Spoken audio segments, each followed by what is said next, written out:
الا كنتي في علاقه وكتشوف راسك ضعيف مع داك الطرف الثاني، ديما هو احسن منك، ديما انك خاصك تقدم الافضل باش يلا ترضيه، ديما كتحس براسك يعني ضعيف حداه. كيفاش غنقول لك ضعيف يعني ديما كتحس هو زوين منك احسن منك.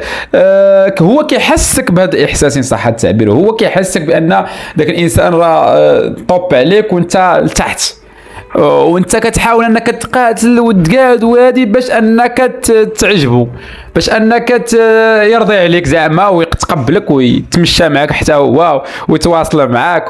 راك غلط وراك كتخربق وراك كتخربقي الا كنت من هذا النوع هذا. غير غتمرض حياتك وغتمرض راسك وتدخل في واحد المتاهه اللي كبيره بزاف.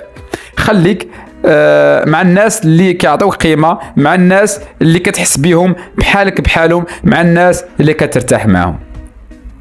اما هاد العلاقه هادي اللي انت فيها راه 100% غلط و 100% غتدمرك وغتمرضك وغتعذبك في حياتك. كيتيها وخرج منها في اقرب وقت.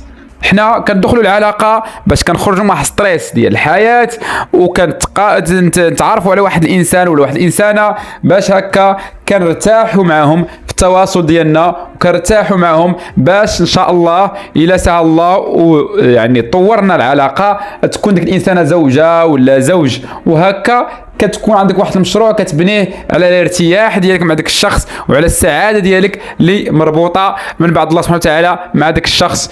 هذا علاش الا ما كانش هذا الانسان كيحقق لي هذه الشروط، فعلاش انني كنكون ما غنكونش اناني مع راساتي وغنبقى تابع العاطفه ديالي، حيتاش انا كنبغي داك الانسان خاصني نبقى نمثل عليه وخاصني نبقى نبذل مجهود ونلبس حويجات غاليين ولا نبدل من الحياه اليوميه اللي كنت كنديرو، المشيه نبدلها، الهضره نبدلها باش نعجب داك الشخص حيت هو في واحد النيفو معين مثلا، ولا هو زوين، ولا باش انا نعجبو خصني نطيح من راسي.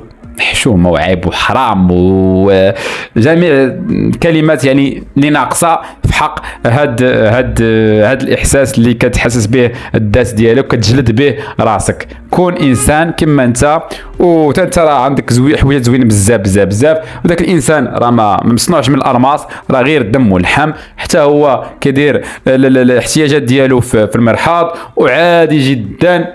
بغا كما انت مرحبا، ما بغاكش كاين واحد الناس اخرين غادي يبغيوك وغادي يحماقوا عليك كما انت، فخليهم حتى يجيو دوك الناس اللي غادي يبغيوك كما انت ويكونوا في حياتك. ما كاينلاش انك تجلد الذات ديالك من اجل طرف اخر باش يرضي عليك. الرضا الوحيد اللي كاين في الدنيا هو الله سبحانه وتعالى والوالدين، وشيء اخر فقل سلامه وتهلاو في راسكم الى الحلقه القادمه.